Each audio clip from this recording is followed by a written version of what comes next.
work, go to rvgdigital.com.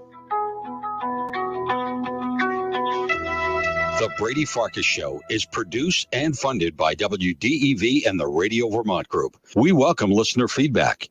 Email your comments to wdev@radiovermont.com. The energy. The guy told me I was no spring chicken anymore, and that's why my ankle was still hurting. I'm 33, not 133. The passion. The Red Sox handling of Xander Bogaerts is a complete organizational failure. The opinions on all your favorite teams. No, not this year, but it's next year where Bill Belichick ends up on the hot seat. This is the Brady Farkas Show on WDEV AM, FM, and WDEVradio.com. What's up, everybody? Radio Row at home, day 2 here on the Brady Farkas Show on this Tuesday on WDEV AM and FM and WDEVradio.com. Yeah, day 2 it is, Radio Row at home. We continue to bring out the biggest names and the best guests that we can find that have some either local or regional relevance or some relevance to the big game itself between the Chiefs and the Eagles. So at 5:45 in 15 minutes, we're going to talk with former Boston Red Sox general manager Dan Duquette. That's right, Dan Duquette going to hang out with us here in 15 minutes. Spring training begins next week. It's not only about the Super Bowl. Then at 6:30, we get into the game itself. Former Chiefs offensive lineman Joe Valerio stops by. So great stuff coming from Joe, I'm sure, on what it's like to play in the NFL, but also on the Chiefs, who he played for and now covers for a podcast network, so he knows the inner workings of Kansas City. I want to get into, at the top of the 6 o'clock hour, what the governor had to say about the issue of conduct being played at Vermont youth sporting events. We'll do that at 6:05. You can get in on the Napa Morrisville, Napa Waterbury text line, 802-585-3026. It's your locally owned Napa stores in Waterbury and Morrisville. And again, you can watch us live every day on Facebook Live, YouTube Live, or my Twitter account, which is at WDEV Radio Brady. 5, 4, 3, 2, 1. And here we go. The opening thoughts on the Brady Farkas Show are brought to you by Sticks and Stuff and by Swanton Lumber, Vermont's most complete locally owned home center with locations in Enosburg, Derby, Middlesex, St. Albans, and at Swanton Lumber. They're online at sticksandstuff.com. Last night, that is what we've all been waiting for. Seriously, last night, the Let's Go podcast, the Tom Brady podcast, last night's episode, that is what we've wanted. That is what we have wanted. It's what we have waited for. It is what we have hoped for. And last night, we got it. Tom Brady and Bill Belichick together, sharing stories, sharing niceties about each other, dropping knowledge about each other. That is what we've wanted. We have talked for years about the relationship between Tom Brady and Bill Belichick. We have wondered for years what it's really like. We've wondered if we'd get amending of fences. Did we even need amending of fences? Last night, we got the answers to those questions. Tom Brady and Bill Belichick are fine. In fact, they are better than fine. They are great. There was an appreciation. There was an admiration. There was a fun. There was a levity. There was all of that to the conversation on last night's Let's Go podcast between Tom Brady and Bill Belichick. And I've got to tell you, as a Patriots fan, hearing it all, it gave me closure. As a Patriots fan, last night gave me complete closure. It's what we wanted to hear. It's what we'd hoped to hear. It's what we'd wondered if we were ever going to hear. And now that I've heard it, I couldn't be more happy about it. The podcast episode went over an hour. Brady and Belichick were on together for about 20 minutes, but those 20 minutes were truly perfect. It was like mom and dad coming together and realizing that they had loved each other all along. It was absolutely perfect. I mean, listen to some of this. Here's Brady talking about Belichick. There's no way I have the success that I've had, personally without him. And I'm very grateful for that. That was just, one of the several great things that Brady said about Belichick. He also said there's nobody he'd rather be linked with for his entire career, or no one he'd rather be constantly mentioned alongside than Bill Belichick. He said that Belichick taught him everything that football was all about. And I definitely had a lot of players do that. And obviously, I had someone that really saw something in me that, not a lot of other people did. And, there were offensive coaches and so forth, but I think Coach Belichick and I developed an amazing relationship really from the moment I was drafted. But then really we spent a lot of time together. He started to begin to teach me really what football was all about. And it continued on. Brady addressed the people who tried to put a division between the two. I know he respected me for the job that I did, and I certainly did the same. And I think even when you go away from each other, you respect each other probably that much more. I certainly did, because I realized the commitment that he was trying to make to get our team to win. And that's the purpose of sports, is to try to go compete and win. And when you have someone that believes in winning as much as you do, you want to be a part of that. And when people try to get in the way of that, they become the enemy. So I always think the people that tried to drive us apart actually brought us closer together. That was from Brady's perspective. Now, the way this was done was Jim Gray was in the middle. He asked questions of both of them. It wasn't Brady and Belichick talking necessarily to one another. They were each answering questions about the other, but the other was in the room, in the video chat, in the screen. They could see them. It wasn't just Brady talking nice about Belichick. It went the other way, too. The greatest player, the greatest career, the great person. So such an opportunity and an honor for me to coach Tom. And I guess it's got in at some point, but it's the greatest one ever. So congratulations, Tom. Belichick also said that Brady taught him about football, talked about his competitiveness, talked about his willingness to be part of the team, his willingness to accept coaching and accept criticism. It was a 20-minute love fest. And you know what? I am here for it. It's what we've been waiting for. And it feels really good to have that reconciliation, to have that closure. Because I now, as a Patriots fan, I now have that closure. I had wondered here for months and years, when Brady goes back, what's it going to be like? The first time he's back, what is it going to be like? What's Belichick going to be like? Is it going to be cold? We didn't know. Now we know. Everything that comes down the line for Tom Brady in New England is going to be great. Because we already knew that Brady's relationship with the fans was great. We knew that Brady's relationship with Kraft was great. We knew that Brady's relationship with his old teammates was great. The only thing we didn't know is how was his relationship with Belichick. And now that we've heard it and we know that that's great, everything that comes next is going to be great. Jersey retirement, Tom Brady Day, statue dedication day, all of it. Patriots Ring of Honor Day, Pro Football Hall of Fame induction day, whatever comes is going to be great because all of those relationships are intact. And you know what? As a result of all that, I am even more convinced that Tom Brady should and will sign a one-day contract with the Patriots. I am even more convinced now. Last week we had Tom Curran and Phil Perry and all these guys who were Pats insiders tell us that Brady wouldn't want to rewrite history and it's cheesy and he wouldn't necessarily want to gloss over all the Belichick stuff and all that. Well, after hearing what I heard last night, I'm more convinced than ever Tom Brady should sign a one-day contract. And I still believe that he ultimately is going to. I do not know when that's going to be.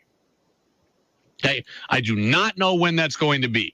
Is it going to be after the Super Bowl ends? Is it going to be right before training camp starts? Is Tom Brady going to wait, is Brady going to waffle on retiring again and see where he's at in August and the Patriots end up doing this thing next December? I don't know, but at some point, I think Tom Brady is going to end his career officially with the Patriots, because the biggest thing holding back that possible one-day contract, that possible ceremony, the biggest thing holding that back was a potential rift with Bill Belichick. And now with that rift gone, with that rift done, the door is open for Tom Brady and the team to get together and do the right thing. And signing a one-day contract with the Pats is the right thing. I know Tom Curran says it's not necessary and Brady wouldn't do it. I know Ted Johnson says he'd lose respect for Brady if he did it. And I know that Phil Perry says it's not necessary and it's cheesy. I get all that. And all those people are closer to the situation than me. The right thing to do is to sign the one-day contract. Kraft wants it. He's like a father figure to you. The fans want it. And now your relationship with Belichick is intact. You should do it. You should absolutely do it. It's the right thing to do. It would be awesome if it happens. I hope that it does. I think that it will. I just don't know when.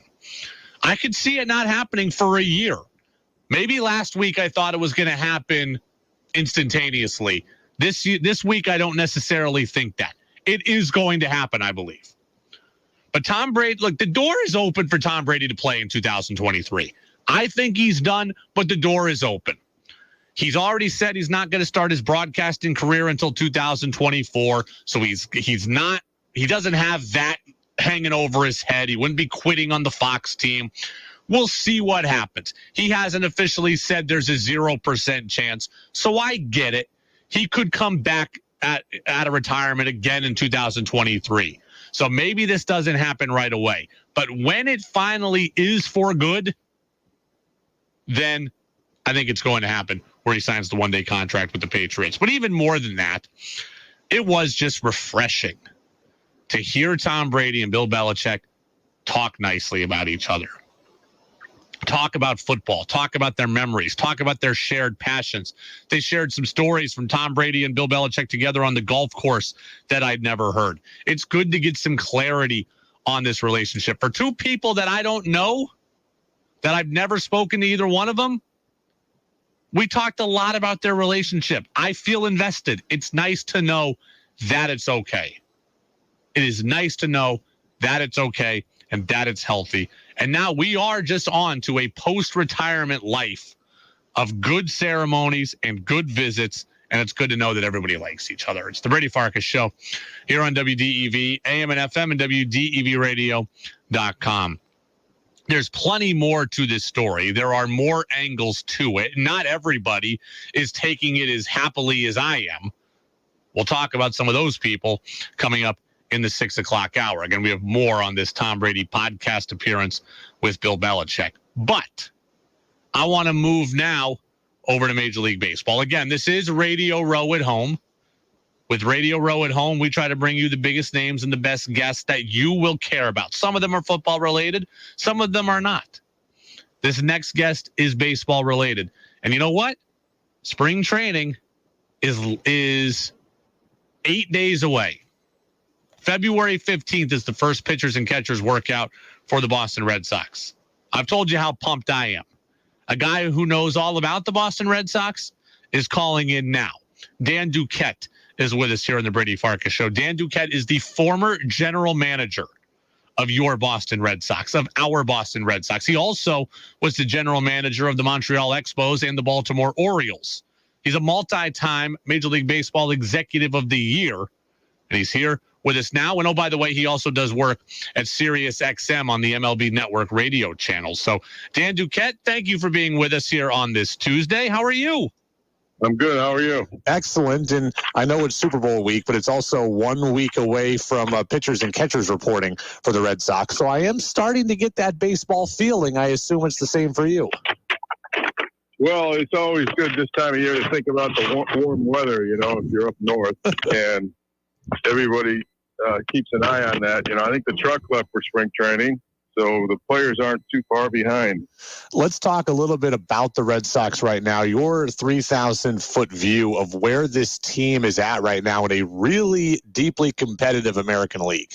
Well, the American League East, as you know, is probably the toughest division in big-time sports, and it's very, very competitive every year. And the teams in that division, they play to win. You have the large market teams, the Yanks and the Red Sox and the Blue Jays, and then you have Tampa and the Orioles. They all run pretty good operations, so you got to be on your toes in the East. The Yanks have to be the favorites going into the season, and the Blue Jays have spent. They're up over the salary cap this year. They've spent more money than they've ever spent on their major league payroll. So they're going to be good. And, it looks like the Red Sox are kind of in a transition. You'll have to see how their team comes together this year and see if they can get some young ball players on their roster to replenish some of the stars they lost. When you look at what the Red Sox have done, right? They've let Xander Bogaerts walk. They've, let Michael Wacha go in free agency. They've brought in, a bunch of kind of stopgap pieces, Alberto Mondesi, Justin Turner, etc. Do you look at the Red Sox as having a plan, or do you just think they're just kind of making moves? I'm not sure what their plan is. You can't ask that question to the ownership group. That ownership group has done well. They've won 4 World Series.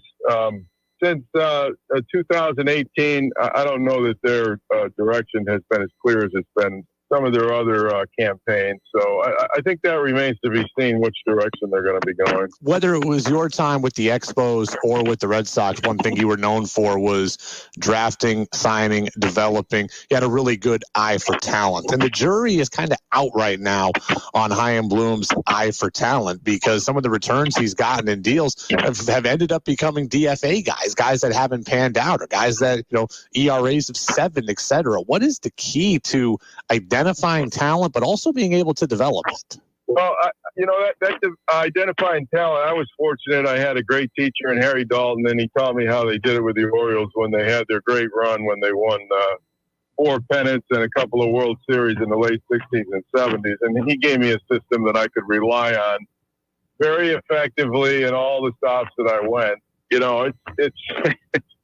It's a talent business, right? There's no substitute for talent. And there's no substitute for talent. You got to have it to compete.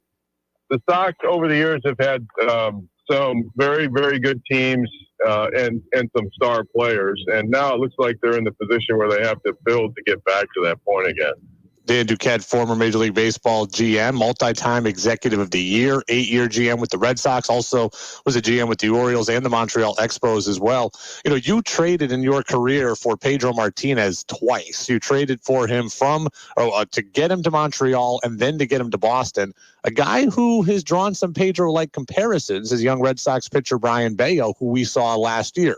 Short, slight frame, great changeup. So that's where the Pedro comparisons come in. What did you see in a young Pedro that led you to believe he would be great? I like Brian Bayo, and Pedro likes Brian Bayo because I saw he's been working with him down in the Dominican at his place. But I don't think it's fair to any young pitcher to compare him to Pedro. They'd all like to be like Pedro, but there's only one Pedro.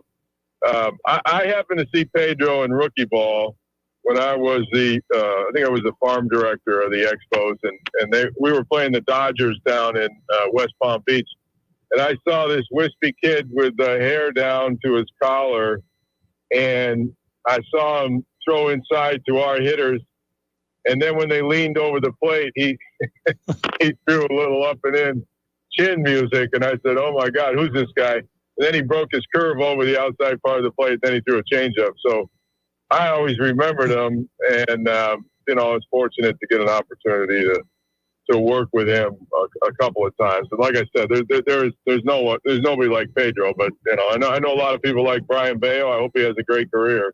Do you think you get enough credit for what you did for the Red Sox? A lot of your guys were part of that 04 team, the core of that 04 team that broke the curse and won the World Series. Do you think you get enough credit for all you did for the organization? Well, I think the Red Sox recognized that this past year when I got inducted to the Hall of Fame with Big Pappy and Manny Ramirez. And I know the fans over the years have recognized the contributions that my administration made to the Red Sox, not just for that 04 team, but, to diversify the organization, add diversity, and include players from all around the globe on the roster. So the fans have always recognized it, and I was grateful for the opportunity to work with the Red Sox and then see them win the World Series after 4 generations. My family missed it, but also,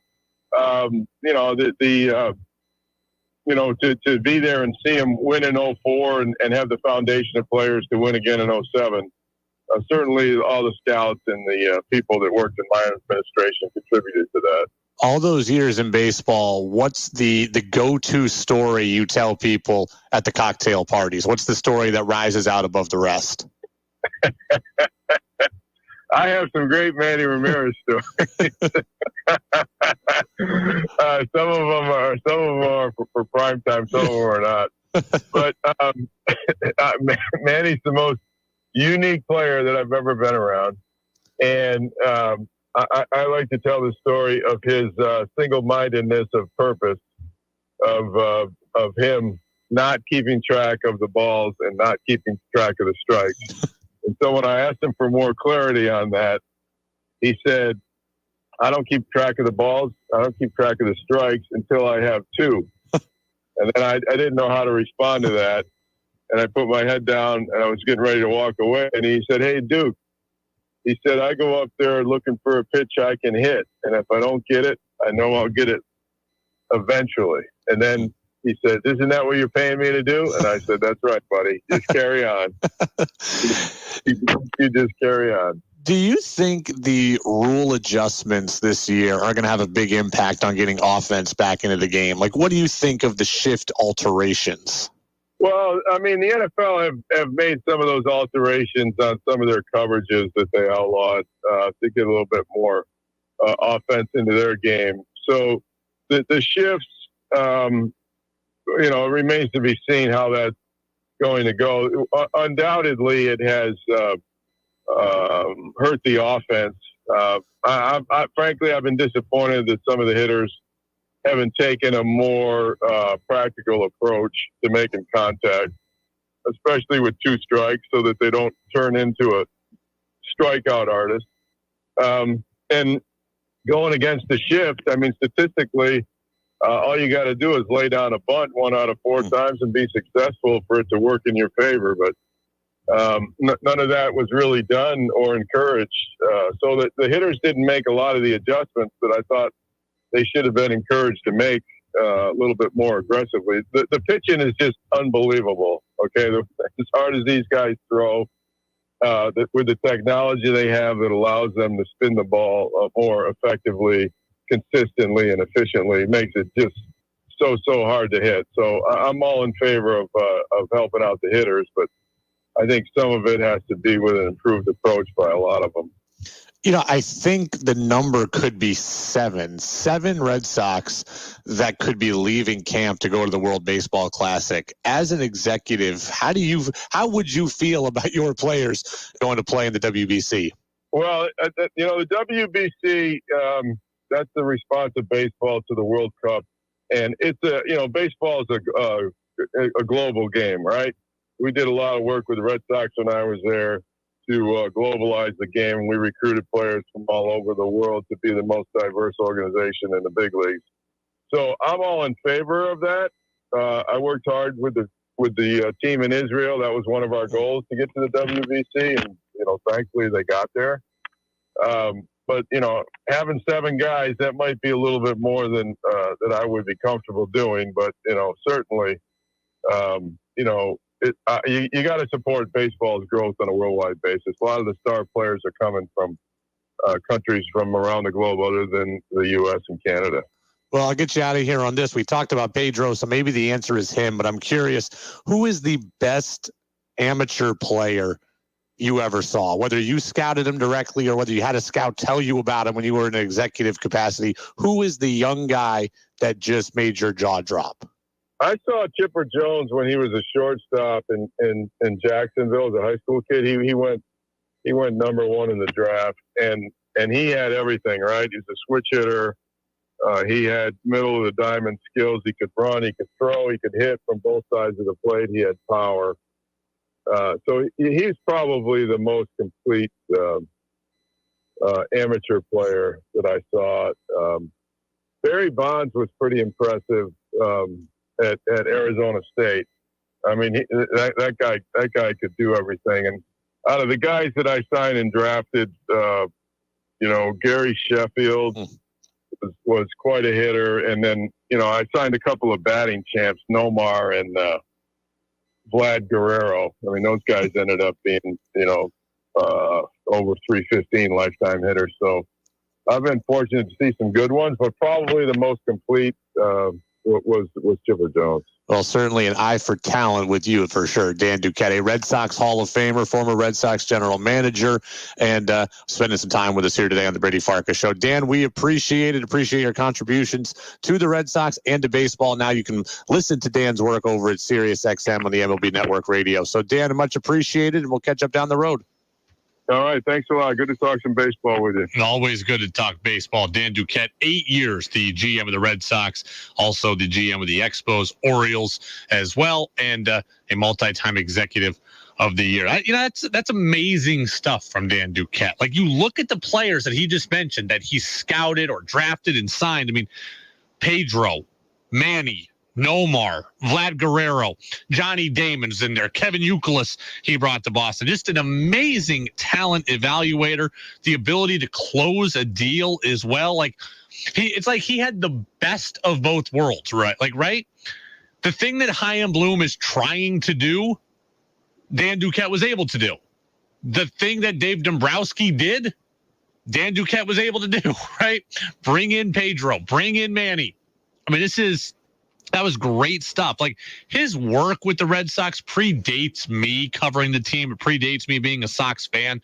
So I can't speak to it as articulately as somebody like TC could, who I'll talk to tomorrow. But I'm sure that Dan Duquette does not get the credit he deserves from fans for building the Red Sox. I'm glad, like, he got fired like a day after John Henry took over the team.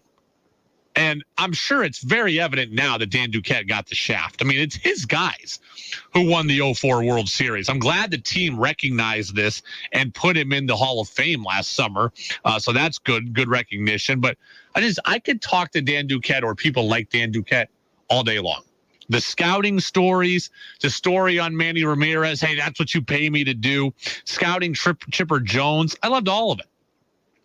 He sees some Pedro in Brian Bayo. There's real good stuff in there.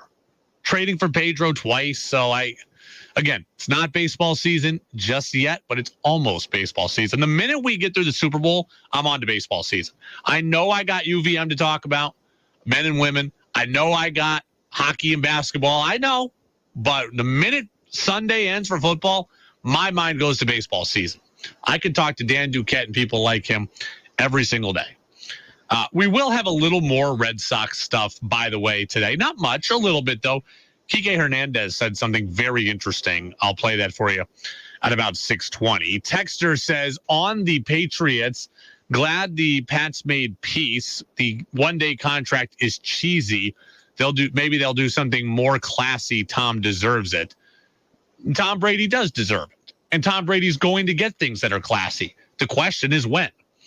As of right now, the Patriots have a 4-year waiting period for the Patriots Ring of Honor. To put a player in the Patriots Ring of Honor, he has to have been retired for 4 years. Now, maybe the Patriots will waive that for him.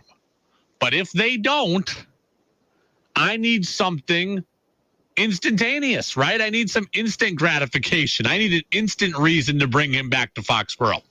And a one-day contract would be that. Now, if they want to waive the 4-year period and do it on opening day of next year, well, then maybe I change my mind about the one-day contract. But as of now, with the policy that's in place, it's a 4-year waiting period. I need an excuse to bring him back earlier than 4 years. It's the Brady Farkas Show here on WDEV, AM and FM and WDEVradio.com. Governor Phil Scott today speaking about the problems in conduct at youth sporting events. Is he right in what he had to say? I'll tell you next, right here on DEV. This is WDEV, Vermont's news station, owned and operated by the Radio Vermont Group. From the top of Sugarbush, 96.1 FM, WDEV Warren and Waitsfield, 96.5 W243 Barrie, 98.3 W252 CU Montpelier, along with our founding station, AM 550 WDEV Waterbury Montpelier. Streaming at WDEVradio.com. 91 years of serving Vermont. The friendly pioneer, WDEV. This is CBS News on the Hour, your home for original reporting. I'm Monica Ricks in New York, and preps are underway at the U.S. Capitol for President Biden's State of the Union address tonight. CBS's Stephen Portnoy is there with a preview. Mr. Biden is expected to tout the nation's economic health, which due to high inflation is more apparent in unemployment data than in polling. As he stands before a divided Congress, the president will urge support for his unity agenda, ideas such as the cancer moonshot. He'll also try to convince lawmakers to continue providing support for Ukraine as the Russian war hits the one-year mark. The speech gets started at 9 p.m. Eastern. Arkansas Governor Sarah Huckabee Sanders will deliver the Republican response. The death toll from the earthquake in Turkey and Syria now stands at more than 7,700. Jens Larke with the United Nations says search and rescue is a priority. There's a window of about 7 days. That's what experience tells us where we'll find live survivors. It can happen later, but it's really, really critical that these teams get out there. Dozens of countries are sending teams to help. Thousands have been pulled from the rubble so far, including children and babies. Residents living near a train derailment in Ohio can't go home yet, even though officials are done draining toxic chemicals from the wreckage. Andy Wilson's with the state's public safety department. There have been no reports of significant injuries, either in the initial derailment or in the controlled detonation. Water sources there are still being tested. A United Airlines flight made a U-turn after a fire broke out on board. Shortly after the flight took off, an external laptop battery belonging to one of the passengers caught fire. I just heard some people yelling smoke. I was sitting in the first row. This woman was on the flight. The plane immediately returned to San Diego. I'm shaking. I said there was smoke in the cabin. I was terrified. The crew took the battery and put it in a fire bag, preventing it from spreading. 4 flight attendants were taken to nearby hospitals as a precaution. Steve Futterman, CBS News. The fallout continues in Memphis over the death of Tyree Nichols. The city's chief legal officer says the officers will be issued a statement of charges for policy violations later this week, which would make a total of 13 officers disciplined in the case. Police Chief C.J. Davis tells the city council her department wants to be one of which the community would be proud, but we are struggling with that in this incident. 6 officers have already been fired over the videotaped police beating of Tyree Nichols, and 5 face second-degree murder charges. Allison Keyes, CBS News. Nichols' parents will be at the State of the Union tonight. Hey mama, hey mama. Salsa and Cuban icon Celia Cruz will appear on the U.S. Quarter later this year. It's part of a program by the U.S. Mint, which honors achievements by legendary women. Cruz died in 2003. She was 77 years old. This is CBS News. Do you know what people see when they Google you? Search engines don't always get it right. And when they're wrong, it's your reputation on the line. So what do you do when you don't agree with your search results? Call Reputation Defender at 800-401-6681. Reputation Defender by Norton is one of the most trusted names in online reputation repair. We have over a decade of experience in fixing people's search results, and we can help you too. Using cutting-edge approaches, Reputation Defender pushes unflattering information down to lower pages of your search results, where few people ever look. We also promote the good stuff so that it rises to the top, letting you put your best foot forward. Your good name is too valuable to leave to the whims of a Google algorithm. You owe it to yourself to take control with Reputation Defender. Visit www.reputationdefender.com or call 800-401-6681 for free advice on your situation. 800-401-6681. That's 800-401-6681. Big bets are being placed ahead of Super Bowl Sunday. Into the end zone, touchdown, Devontae Smith. An industry Industry Trade Group says gambling on Sunday's Super Bowl has reached record-breaking levels, with 1 in 5 of American adults plunking down money. BetMGM expects it'll total $16 billion, thanks in part to legalized sports betting in Arizona. Fans inside State Farm Stadium in Glendale will even be able to place mobile phone bets during the game. It's the first national championship to be played in a state with legalized sports betting. Deborah Rodriguez, CBS News. Disney Plus has removed an episode of The Simpsons from its streaming service in Hong Kong with references to forced labor camps in China. The episode's called One Angry Lisa, and it features a cycling instructor that makes jokes about forced labor. The government has denied any human rights abuses. Monica Ricks, CBS News.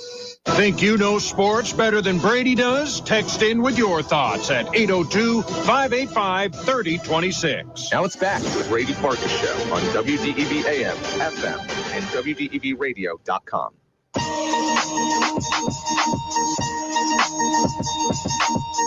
Welcome back in, Brady Farkas Show right here on WDEV AM and FM, WDEVradio.com. Kyle in South Burlington appreciates the Dan Duquette interview, saying he was hammered in the media for letting Roger Clemens go, but he made the right decision. The full interview with Dan Duquette is available already on our podcast channel on Apple Podcasts and Spotify. I also spoke with former UVM Hoops coach Tom Brennan today about the Catamount men and the Catamount women's success. So that interview is online as well. Coming up at the bottom of the hour, we'll be joined by former Kansas City Chiefs offensive lineman Joe Valerio. He'll help us get ready for the Super Bowl between the Chiefs and the Philadelphia Eagles. You can get in on the Napa Morrisville, Napa Waterbury text line, 802-585-3026. I want to talk about what Governor Phil Scott had to say today. And Governor Phil Scott had an idea for what he thinks is kind of the root cause of poor fan behavior at local sporting events. So first off, I credit the governor for starting off his weekly press conference talking about the tragic situation that happened last week in Alburg, right? The game between the team from Alburg and the team from St. Albans City, I believe, that 7th and 8th grade basketball game where there was a brawl in the court, punches were thrown. Eventually, a spectator who was at that game and involved in that fracas died. The death is still being investigated. So the governor started off his press conference talking about that incident. I give him credit for that. And he said he thinks that general societal anger is what's leading to some of these fan outbursts and some of these poor conduct or this poor conduct we've heard about at Vermont sporting events. I think there's a lot of anger throughout society, throughout the country, that we're seeing boil over in many, many different places. Again, this isn't unique to Vermont, but I do think that what we saw there was just so sad, so unusual, and unnecessary. So the governor says, essentially, there's so much bad blood in society that it's causing people to act out and act very reprehensibly. I don't want to say that the governor is wrong. I think that what the governor says is part of it. But I don't think it tells the entire story. Because this story of fan conduct at Vermont high school games and at Vermont youth games and at youth and high school games nationally, I don't think that's a story you can paint with one broad stroke, and I don't think you can cover all of that topic with one blanket reason. What the governor says about general anger can be part of the story, but I don't believe it is the only part of the story. We've seen incidents in this state where parents are mad at officials and act terribly, where parents act awfully to coaches, where racial comments are made to players, body image comments are made to players. We've seen the whole gamut of nastiness being run, and I don't think all of that is attributed to just a ramped up political climate, as the governor indicates. 802-585-3026. I will support the governor's comments in this way. I believe that the incidents we have heard about, right? The incidents in this state we have heard about, where there are racial comments being made at games, where there are homophobic comments being made at games, I believe that those are from pent up political and social feelings. That I believe. Now, race has always been an issue in society. It's been an issue since I was born. It was an issue when you were born. It's been an issue in the entirety of the time this country has been founded. And sometimes it's more repressed. It's more repressed. And sometimes the issue is bubbled up to the surface. The entirety of the 7 years I've been in this business, actually it's 8 years, almost 9 years. The entirety of that time, race has been near the top of the surface, right? I got into this business right as Colin Kaepernick knelt for the anthem. Ever since that day, race has been a more prominent part of sports. It's been a more prominent part of society.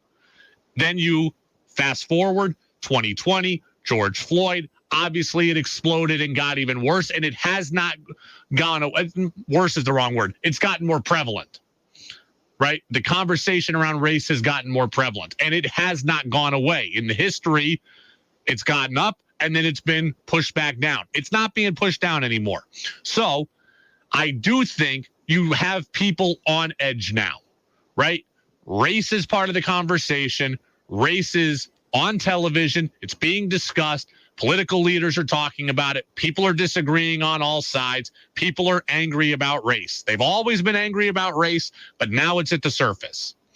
Parents have opinions. Those opinions seep to their kids. They end up coming out at these events where people from multiple cultures and multiple races are together. I believe that the souped up political and social climate has contributed to our racial discourse or lack thereof. So when we hear about racial comments at games, yes, I think the governor is right that this climate that we live in where everyone is angry and it's us versus them, that comes out. I would 100% agree with that. I also think if we're talking about homophobic or transphobic comments, it's the exact same thing, right? Once we started talking more about race, then other marginalized groups came to the surface as well. So the same thing happens. Parents have opinions. Those opinions seep to kids. Those opinions come out at games in places that they shouldn't. And now we end up with unfortunate incidents, with terrible incidents. So I think the governor is right that the social climate, that the political climate has contributed to some of what we're seeing around the state. But I do not believe it's all of it, right? I don't think comments about body image have anything to do with political nature. That's just, you're a jerk. If you're at games talking about high school kids and how they look, you're just a jerk. That to me doesn't have anything to do with political or social climate. But really, I think the majority of the issues that we have in this state, the majority of issues we have in this country regarding youth sporting events and conduct at them, it's the result to me of youth sports culture in general. That to me is the culprit of most of these issues. We have issues with race at our sporting events. We've covered them here on DEV. Yes. We have issues of sexism, of transphobia. We have that in the state of Vermont. We've seen it. We've covered it. So totally agree that all of that happens, and a lot of that is because of discourse in the state, discourse in the country, what's happening nationally, everyone fighting with each other. I agree with that. Where I disagree with the governor is we also need to recognize that there is just a problem with youth sports culture. And it's not new, and it didn't happen overnight. And yes, it's gotten worse, and it's gotten a lot worse. My dad worked in the newspaper industry for a long time. And one of the sections he was most proud of in his entire career had to have been about 15, 20 years ago, and it was about the undoing of youth sports culture. And there was a picture on the front page of the paper of a 4-year-old kid giving somebody the finger. My dad was the most proud of that, and they were covering this 15, 20 years ago.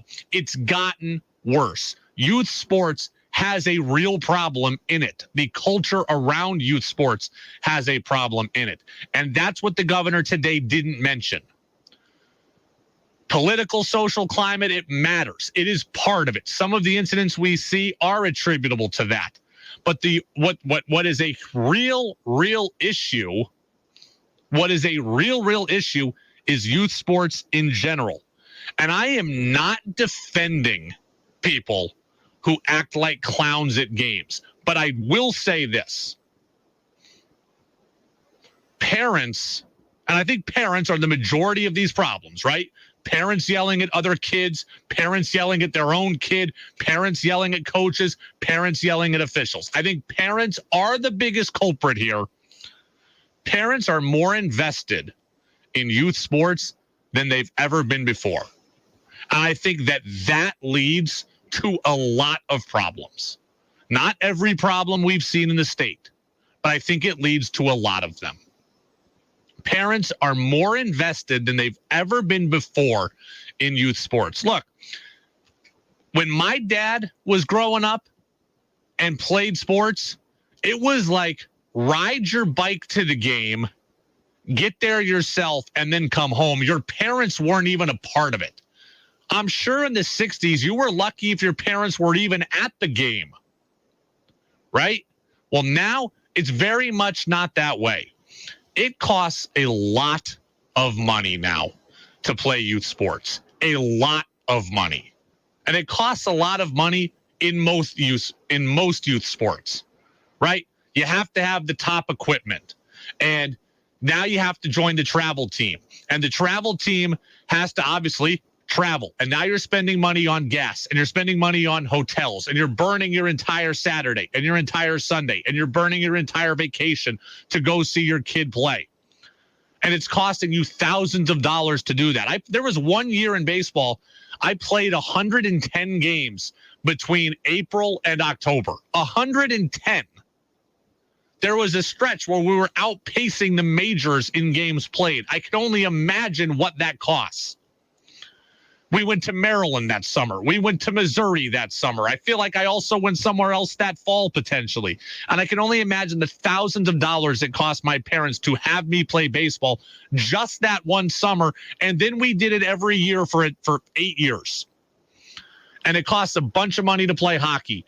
And it costs a bunch of money to play AAU basketball and travel around, and a bunch of money to ski. And I'll do all these things competitively. And again, I'm not making excuses for people, but if we want to talk about where the youth sports culture stems from, I think it stems from how financially invested parents are, right? They're more financially invested than they've ever been before. And as a result, what happens?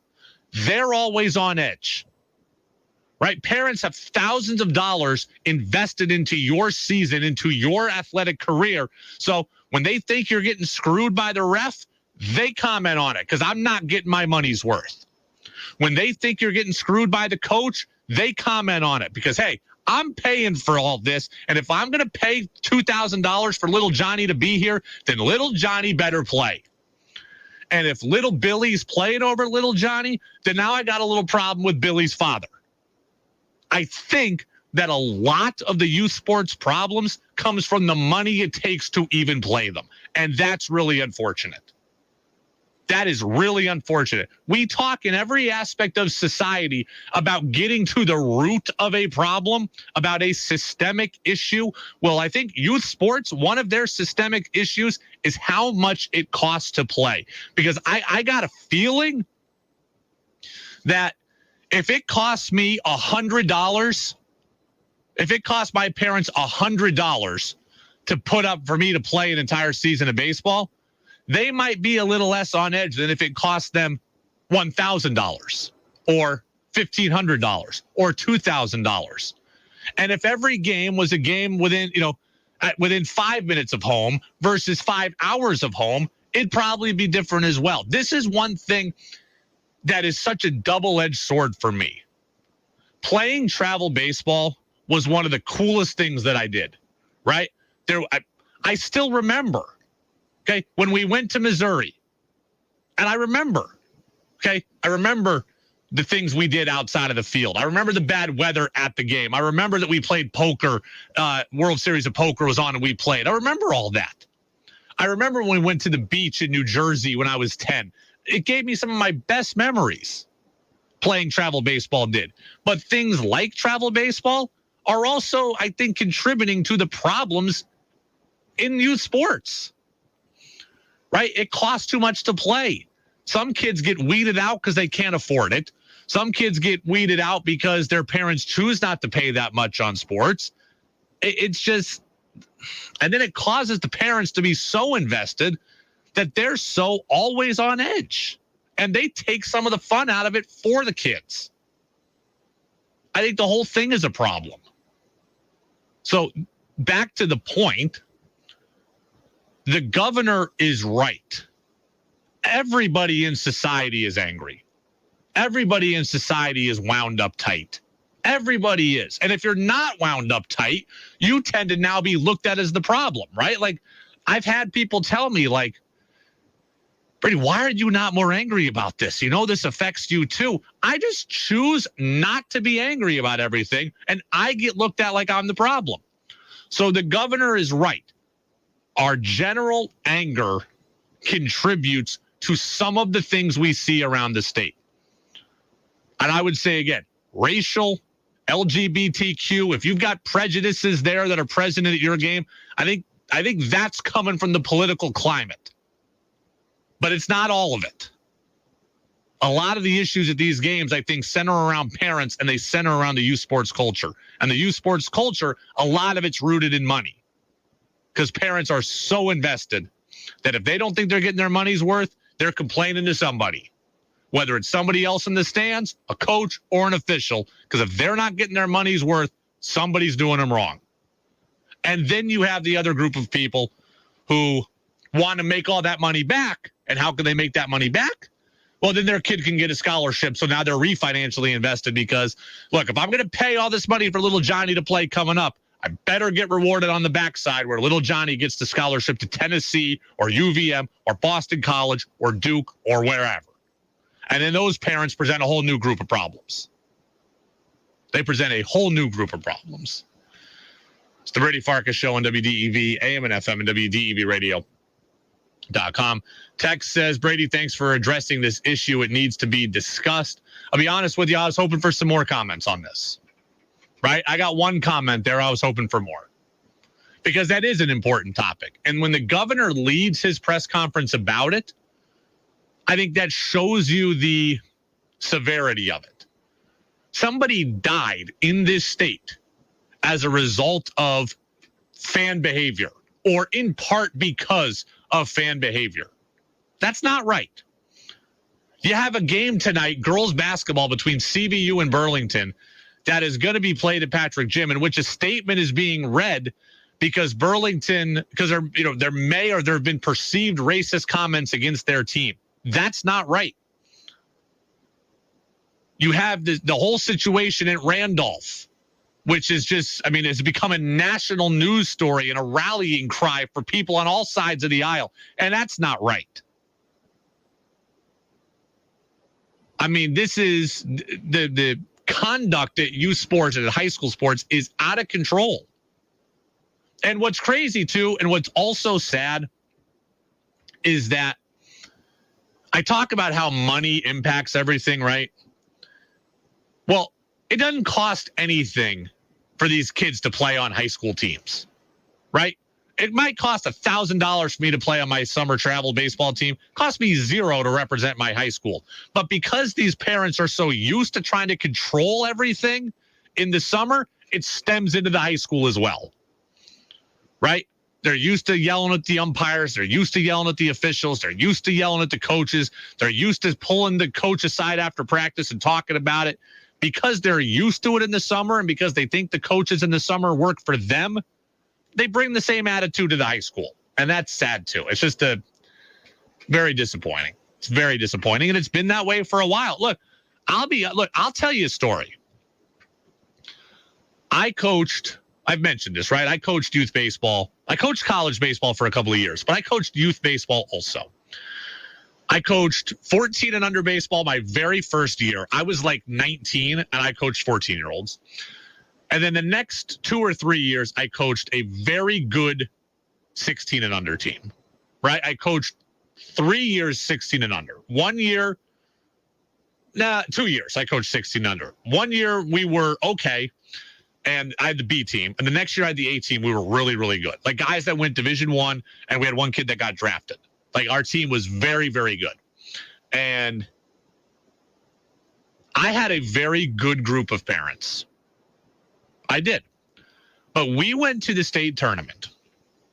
Actually, we went to a regional tournament. We were one level away from a World Series. All right. So we had to get in the top 6 of the Eastern New York State Mickey Mantle division. We did that. We were in first. Check. We had to win the state tournament against all the other, teams that won their leagues. Check. We did that too. Then we went to the regionals in New York City. We're playing Bronx, Harlem, Connecticut, etc. We go to the regionals, and I get word in the hotel that one of the fathers is drunk and looking for me because his kid's not playing enough. Right? Like his kid's not playing enough. Like that's where we're at with this stuff. I am 24, 25 maybe.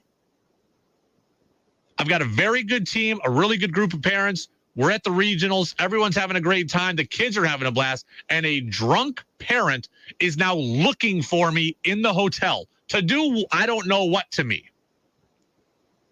But that's where we're at with this stuff. And it's not right. It is not right. And it's very disappointing that youth sports has gotten to this point. Again, I think a lot of it is money, right? That guy paid a lot of money for his kid. He traveled to New Jersey. He traveled to the Bronx. He gave up or Long Island or wherever the hell we were. He gave up some of his off days and vacation time to be there. So I get it. He's on edge. But because he's so financially into it, now he's like, I need a return on that investment. And I think that's a lot of the problem. All right. It is the Brady Farkas Show, WDEV, AM and FM, and WDEVradio.com. Text says maybe we should stop playing high school games and call a timeout on them. No. High school sports is one of the best things going. High school sports themselves with the players is one of the purest things out there. You cannot take that away. It is high school athletics is among the lifebloods of a school. Is among the lifebloods of a community. And taking it away, that is not the solution. We talk about, again, systemic change or systemic problems in society. We got to get to the root of them, right? Canceling games, kicking out fans, that is a cosmetic thing, right? That is a cosmetic thing. Getting to the root of it is these sports cost so much money, and maybe they shouldn't cost that much. Maybe we don't need as many other things as we have, and you need to not be as invested just because you have a financial investment to it, right? You put money in the stock market, you pay $1,000, you have no idea what's going to happen to it, and you kind of passively watch it. I wish that was the way it could work for youth sports. It can't. Nate says, Brady, the sad part is the kids are becoming the parents. The parents influence the kids, and the kids emulate that. The governor's right when he says the issue stems from something bigger than sports. This is part of the political problem in this country where people feel like it's acceptable to say anything and everything about someone, even if it's degrading. We as a society have turned soft. We've let this spiral out of control that it's almost impossible to turn around.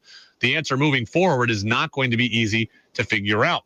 The answer is not easy to figure out because the political and social climate, that's not going back in the bag, right? Like that Pandora's box has been open for 200 years or 225 years or whatever. No, 250 years. It's been open for 250 years, but it's at the surface now again, and it's not going away. The racial stuff, the LGBTQ stuff, that stuff's not going away. So that problem where the people, where people are disagreeing on those issues, that's not changing. the financial investment that parents have, I think that could change, but boy, is that going to be hard too. Because we've seen it, right? I took pitching lessons. I took hitting lessons. It made me much better. So those are a good thing. But my parents paid a lot of money for them. So now they're financially invested. You want to be good. You need that extra stuff. It's very difficult. But I just think to say that the issue is one size fits all, I don't think that is the truth. I appreciate the governor for talking about it, period, today. I appreciate him leading off his conversation with it. And there is some truth to what he said. It's just not one size fits all. It is the Brady Farkas Show on WDEV, AM and FM, and WDEVradio.com. I wanted to tell you about Kike Hernandez. I wanted to talk a little more about Tom Brady. I'm going to have to save that for tomorrow now. We went way longer on U Sports than I thought. And we're going to have to get back in to the Super Bowl now. The teams are in Phoenix. The teams are getting ready to play in Glendale this Sunday, the Chiefs and the Eagles. How about the Kansas City perspective? Former Chiefs offensive lineman Joe Valerio. He's going to be with us next on our Radio Row at Home, day number 2 here on DEV. Are you looking to get rid of your used mobile home? Here at Fecto Homes, we don't just sell new mobile homes, we also buy used. If you have a used mobile home that you are looking to sell, we can either accept it as trade and apply the value to a new home with us or purchase it outright. We offer fair prices and quick removal of your mobile home. So reach out to us for a quote today. Fecto Homes, 350 River Street, Montpelier, or visit us at fectohomes.com for more information. New England Municipal Resource Center, NEMRIC, a company that recognizes the value of Vermont and all things local, municipalities, businesses, and WDEV. Winter in Vermont can seem idyllic, but for those struggling to heat their homes and feed their families, it can be cold and long. Once again, the Radio Vermont Group is partnering with Capstone Community Action to help our neighbors in need, and we're asking for your help. Media coverage is underwritten in part by Shane-Gras Truck and Trailer Repair, locally owned and operated, servicing Barrie and the surrounding area. Hunger Mountain Co-op, Stonecutters Way, Montpelier. Guy's Farm and Yard. If it eats and grows, guys can feed it. Guy'sFarmandYard.com. And Bragg Farm Sugar House and Gift Shop. Vermont crafts, gifts, specialty foods, and all things maple. BraggFarm.com. The Radio Vermont Group urges you to help fuel your neighbors this winter. Go to fuelyourneighbors.org to donate today. Even the smallest donation can help. Hi, I'm Bob Lake, CEO of Green Mountain Credit Union. Green Mountain Credit Union was established in 1959 by Vermonters. The emphasis was and still is people helping people. And now Green Mountain Credit Union has grown into a full-service financial institution with personalized banking, mortgages, Visa cards, debt consolidation, and auto and home improvement loans. It's old-school lending with 21st century technology. I invite you to stop by one of our locations in South Burlington, Rutland, and Berlin. Or find us at greenmountaincu.com. Green Mountain Credit Union. People helping people since 1959. Hi, I'm Danica Patrick. Watching my nieces grow, play, and learn is amazing, but not every child gets to be carefree. 1 in 6 kids in the U.S. are hungry. This breaks my heart, and it's something that Feeding America is working to change. Each year, the Feeding America network of food banks rescues billions of pounds of good food that would have gone to waste and gives it to families in need. To help, visit feedingamerica.org. Brought to you by Feeding America and the Ad Council. This is David Goodman. Join me every Wednesday at 1 o'clock for the Vermont Conversation, brought to you by vtdigger.org, Vermont's nonprofit news source. I'll talk with national and local change makers from the worlds of politics, social and racial justice, science, education, and the environment who are having an impact on our daily lives. You can also hear the Vermont Conversation at vtdigger.org or sign up for our podcasts. Join me and take part in the Vermont Conversation Wednesdays at 1 here on WDEV. Your chance to be part of the show is on the text line at 802-585-3026. Now it's back to the Brady Farkas Show on WDEV AM, FM, and WDEVradio.com. Welcome back in, Brady Farkas Show right here, WDEV, AM and FM, and WDEVradio.com. Jazz with George Thomas comes up at the bottom of the hour, and I want to shift from our high school sports discussion. It was a good one, an important one, to our Super Bowl discussion. Radio Row at Home, day 2 here, live in studio. And joining me now on the phone line is a guy who's certainly well connected to this Super Bowl. He's a former Kansas City Chiefs offensive lineman, spent 5 years in the NFL, 4 of which with KC. He's also now the host of the Believe in Chiefs podcast on the Believe Podcast Network. So on the phone is Joe Valerio. Joe, thank you for being with us. How are you? Brady, thank you for having me. Greetings from Philadelphia, which, I'm a Philadelphian and I played for the Chiefs. So, I've got this interesting allegiance to both teams. And at our Super Bowl party, which will be at home, I won't be in Arizona. We've got cheesesteaks and hoagies on one side of the room, and we'll have Kansas City barbecue on the other side. So super excited about it. You've got the market cornered on good food at the Super Bowl party. I've got the market cornered on Ivy League offensive linemen. We had Ross Tucker on the show yesterday who played at Princeton, and we got you today, offensive lineman who played at Penn. Yeah, well, hey, there you go. We have a little hashtag we use on social media, hashtag #OneIvy, right?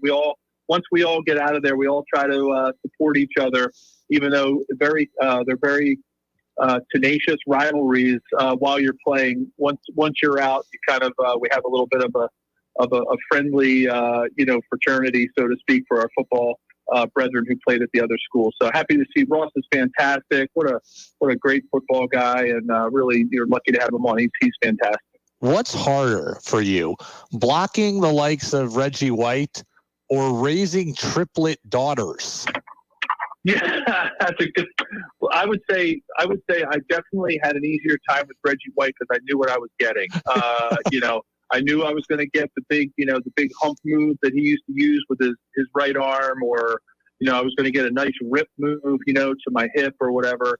Man, when you got to feed and diaper and change and entertain 3 infants all at the same time, and you go right to zone defense and not any kind of a man-to-man defense. It can definitely take your breath away for sure. Oh man, Joe, let's get to the Super Bowl and have some fun there. It seems like the prevailing thought right now is that the Eagles are the better team. They're the healthier team and they're the better team, but people can't bring themselves to pick against Mahomes. Are you getting the same sense? Yeah, I think, look, you nailed it right there. 3 points, right? The Eagles have more momentum. They're coming in this game a little bit healthier. They're just, I think this season they've done stuff with the RPO, with the run pass option, and the way Jalen Hurts has executed it, that is going to be unlike anything the Chiefs have really seen. I mean, the Chiefs defense has seen some mobile quarterbacks, we'll call them, quarterbacks with happy feet who can find the pocket within the pocket. Guys like Josh Allen and Joe Burrow and in their own division, Derek Carr and Justin Herbert. And they've seen those guys plenty of times to know how to defend against a really solid, what I would call a happy-footed quarterback. But they have not seen anything like the RPO. When you run that run pass option and Jalen makes the option to hand off, keep it, or pass, and you're not disciplined, it's a lot. You have to muscle memory that. You can't just watch film and say, oh, when he does this, he does that. So the Chiefs it's going to be critical that the Chiefs scout offense this week and for this past week are doing a great job of simulating and emulating the Jalen Hurts run offense, because there's a sense of muscle memory that you need to play that kind of disciplined defense. So you don't over pursue, you don't under pursue, you don't hang back too much. You don't, there's a lot that goes into it. When I was coaching high school football, I coached for 11 years. We ran the triple option. I know how hard that is for teams to discipline themselves if you don't see it a lot. And that's why I think that the Eagles have a little bit of an advantage right now, because they're very complementary in most other positions, or maybe not, that's not the right word. They're very similar in most of the other positions. There's no real standouts. Nobody's got a Walter Payton or Barry Sanders at running back. They've got great receiving cores, but they're, with the exception of A.J. Brown, who kind of has set himself apart from the pack. I just think they're very similar teams. Their offensive lines, the way their defenses rush. I think it all comes down to your last point. There is it Mahomes or Jalen Hurts that has the breakout game? Joe Valerio, former NFL offensive lineman, 5 years in the league, 4 of them with the Chiefs. He's here with us on our Super Bowl week coverage here on the Brady Farkas Show on WDEV, AM and FM. I understand that the Bengals' mangled offensive line is not the same as the Eagles' offensive line. But the Chiefs had a lot of success in that AFC title game, getting pressure on Joe Burrow, 5 sacks, 3 in a row at one point. What can they do to get some pressure up front? Well, they've got, Steve Spagnuolo puts together very good and sort of differentiated blitz packages. So obviously, I think they're going to have to pressure Jalen a little bit. It's a big game. He's on a big stage, not that he hasn't been on big stages before, but, they're going to want to try to take advantage of his adrenaline that's going to be, make that work against him and get him to make quick decisions, in a game where, the Chiefs have a little bit more championship DNA, so to speak, right? I mean, Andy's been there multiple times. Patrick's been there. Some of these offensive linemen have some Super Bowl experience. And, I think it's going to come down to what kind of package can Spagnuolo put together to sort of pressure Jalen Hurts, but not over pressure him. If you rush, undisciplined, like in the way that you go after him, he's going to find a crevice and he's going to take off and he's going to press those linebackers into coming up. And then he can either dump the ball or he can find, some open spots in that intermediate passing game, from like 8 to say 15 yards, which could kill you, right? That's time of possession. It's, they're high percentage throws. And, they're going to have a very, very disciplined rush. If they just pin their ears back and go after Jalen Hurts, it could be a long day and he could really beat you with his legs. So, they're going to have to be very wary in the way that they rush. I don't think you're going to see a lot of sacks out of the Chiefs. I think what they're going to try to do is push the pressure up into his face and sort of make him make a decision about what he needs to do rather than trying to go for the big sack. You as an offensive lineman, what kind of pressure is on you? What's your mindset knowing you've got a less than 100% Patrick Mahomes in front of you? Obviously, he's going to be better than he was in the AFC title game, but still, he's not 100%. What's going through your mind as a lineman under those circumstances? Oh, I mean, yeah. Look, the thing is, as an offensive lineman, when you're protecting a guy like Patrick Mahomes, one of the things that these lines, he's had multiple different groups, right? Chemistry, they've had to coordinate some chemistry with some different groups throughout his short career. But what you need to learn to do is just take your defender where he wants to go. If you try to position block and get yourself between Patrick and the defender, and sort of like in almost like in a basketball manner, where you're trying to stay between the person who has the ball and stay between the player that they're trying to get the ball to when you're playing defense.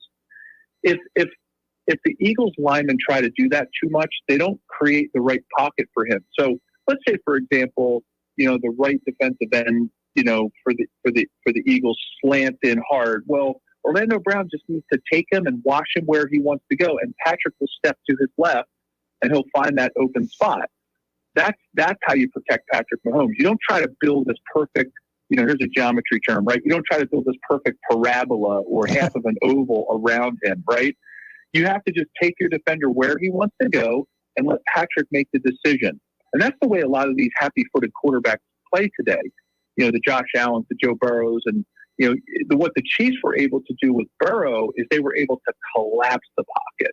It wasn't like a mad rush where they just had these guys burning up the field, beating them around the corner, right? They were sacks that really collapsed the pocket. And that's what the Chiefs are going to have to do with Jalen, because they've got a guy who can escape and then again, like I said, beat you with your feet, beat you with his feet. So I think that's if I'm the Kansas City Chiefs defensive line, I'm going to be very disciplined in my rush. And that's the kind of package I think is to put together. Here in Patriots country, it always gets back to the Patriots. And so let's assume the AFC certainly is going to be run for several years by Mahomes, Burrow, and Josh Allen.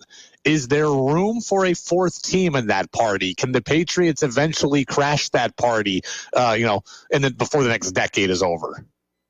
Well, that Bill Belichick's not going to sit on his laurels, right? He's going to be out looking for the best talent. He's got Robert Kraft is one of the top owners in the league, and he's going to make investments in that team because, the city and the team and the organization has gotten used to winning and they want to get back there. They're just one of those, Boston is just one of those cities that takes a lot of pride in having really good sports teams that can compete for, their respective championships every year. So, it's a city that players want to go play in. And so, I'm sure that Bill Belichick will be getting this team ready for the future, knowing that they've had a taste for what success looks like. And I think the Crafts will look at that as well, right? They're not going to sit back and say, nope, we're not going to be a part of this party, right? They're going to want to get in there. So, yeah, absolutely. I think in this day and age of free agency and parity and all the things that, we see happening, I think any given year a team can rise and get themselves back into sort of a national prominent position because they can. Look at the Patriots were the last team to win the back-to-back Super Bowls, right? And that was 20 years ago. And so it shows you how things can change quickly. And if the Patriots want to make the investment and use the experience of a Bill Belichick, then certainly they can be back in that mix. Joe Valerio, former Chiefs offensive lineman, and now a man in friendly but enemy territory at the Super Bowl party this weekend as he's based out in Philadelphia. You can check out his work at the Believe in Chiefs podcast on the Believe Podcast Network. It is great work there, and I saw it recently on my streaming device on my Roku TV. So not only a podcast, but a video version of the podcast that's easy to find as well. Joe, we appreciate the time and the perspective. Enjoy the game. Enjoy the cheesesteaks and the barbecue. Thanks so much, Brady. We will, and it's going to be a fun one. I'm loving that this game has been, the pregame stuff has been very respectful. We're not getting into any kind of shenanigans and bulletin board material that we've seen from some other games this playoff season. So I'm excited about a really hard-fought game that's going to be played by two respected organizations. Joe, thank you. We'll catch up again soon. You got it, buddy. Thanks, Brady. Yeah, absolutely. Love talking to Joe Valerio, former Chiefs offensive lineman. He had really good perspective, too, on what it is going to be like to block for a gimpy Patrick Mahomes. But I also really liked what he said about the keys to stopping Jalen Hurts. And this is something that we've talked about a lot with the Patriots when they're taking on a mobile quarterback. And it really is a delicate balance when you're talking about pressure, right? Like, let's football nerd out here for a minute. You need to get pressure on a quarterback, right? That is standard operating procedure. You need to get pressure on a quarterback and make the quarterback's life uncomfortable. Well, then the question is, how do you do that smartly? Because you see this so often, right, where rushers come off the edge and they try to get around the offensive lineman, and they'll go wide to get around an offensive lineman, and all of a sudden, the quarterback just steps up, and now there's nobody there. And the quarterback just takes off and runs. And we hear that, when the quarterback breaks containment, that's what that means. It means that you have rushed basically past the quarterback, and now he just steps up and goes. And then you have to figure out, how do we combat that? Well, then your other alternative is, well, we're not going to rush at all, and we're going to kind of stay at the line of scrimmage. Well, now he's got all day to throw. So the question is, how do you rush the quarterback and get pressure without losing the containment? And Joe says he thinks it is, you're going to force him to the middle, right? They're going to try to get pressure in his face. They're going to bring pressure from up the middle. They're not going to allow him to get to a spot where he can step up. Maybe Spagnuolo's not going to send everybody wide and allow him to, get up to the middle. You send it up in his face, and then try to make him roll out, and now you've got some linebacker help, some DB help, etc. It's fascinating nerd out stuff there. Nerd out stuff on defense there from Joe Valerio. Joe said something about the Patriots at the end that I want to push back on. Joe says every year an NFL team kind of comes from nowhere. That's not what I'm looking for the Patriots. I'll tell you more next on DEV. At Northfield Savings Bank, we celebrate the ways you work and why you work. To build a business, to make a brighter future, to do something that matters. You don't do just one thing in your business. Neither do we. Whatever your size, you have goals for yourself and those around you. Our commitment is helping you get there. Builders, makers, doers. Northfield Savings Bank. Find out more about us at nsbvt.com. Member FDIC Equal Housing Lender. Hey, everybody, I'm Lee Cattell. Have your lunch with Brady, Farkas, and me weekdays on the Midday News Service. The latest local news, Brady's sports report, Roger Hill updates from the Forecast Center, plus business, interviews, and breaking news as it happens. The Midday News Service, weekdays during the noon hour on Vermont's news and sports leader, WDEV FM and AM. Streamed at WDEVradio.com. It's 1, 2, 3 to start 2023 at Lamoille Valley Ford. Here's Rick the Kid. 2023 is off to a rockin' start here at Lamoille Valley Ford. Through the huge success in January, we're extending the 1, 2, 3 to start 2023 sale. Getting a new or pre-owned vehicle is as simple as 1, 2, 3 in 2023 at Lamoille Valley Ford. Here's the deal. On any in-stock new Ford Escape, Edge, or Explorer, you can take $1,000 off MSRP. And Lamoille Valley Ford will double that discount to $2,000 on any new in-stock F-150. Plus, listen to this. During February, Lamoille Valley Ford will discount any pre-owned vehicle on our lot, including a huge selection of certified pre-owned cars, trucks, and SUVs, $3,000. That's huge. Folks, here at Lamoille Valley Ford, we have a massive selection of new Fords and pre-owned vehicles in stock, and we've instructed our entire team to make deals and earn your business. Woo! You heard Rick. You don't have to settle for an ugly vehicle and don't pay more than you should. So drive Route 14, 15, or 16 to Hardwick, where it's as simple as 1, 2, 3 to start 2023 at Lamoille Valley Ford. Marvin windows are designed for unprecedented performance and exceptional aesthetics. Marvin's expansive window portfolio has every style you can imagine, all of them crafted with the highest quality material and the ability to mix and match across product lines that allows you to achieve the right form and function for your residential, commercial, and replacement needs. See our Marvin specialist at Sticks and Stuff and Swanton Lumber in Middlesex, St. Albans, Enosburg, Swanton, and Derby, or online at sticksandstuff.com. For some people, all they need to know about weather is the high temperature for the day.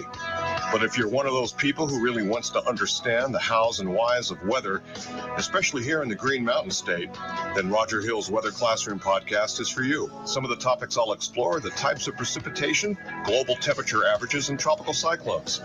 Roger Hill's Weather Classroom podcast is available at WDEVradio.com, Apple and Google Podcasts, Spotify, and Amazon Music.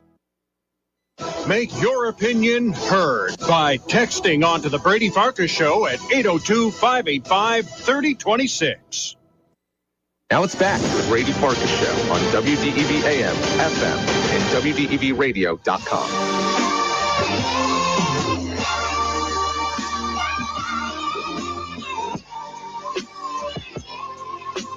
Welcome back in, Brady Farkas Show right here on WDEV AM and FM and WDEVradio.com. Just a couple of minutes left here. I want to thank Joe Valerio, the former Kansas City Chiefs offensive lineman, for stopping by. We were able to cut up this piece of audio during that commercial break. I asked Joe about the idea of the Patriots kind of getting back into the AFC prominence role.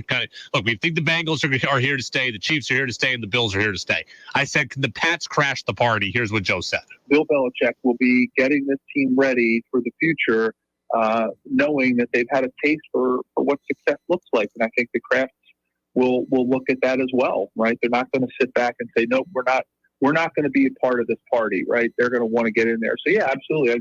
I think in this day and age of free agency and parity and all the things that, we see happening, I think any given year a team can rise and get themselves back into sort of a national prominence. All right. So Joe says on any given year a team can rise and get back to national prominence. That is true, but that is not what I want for the Patriots. I don't want the Patriots to be a one-off team.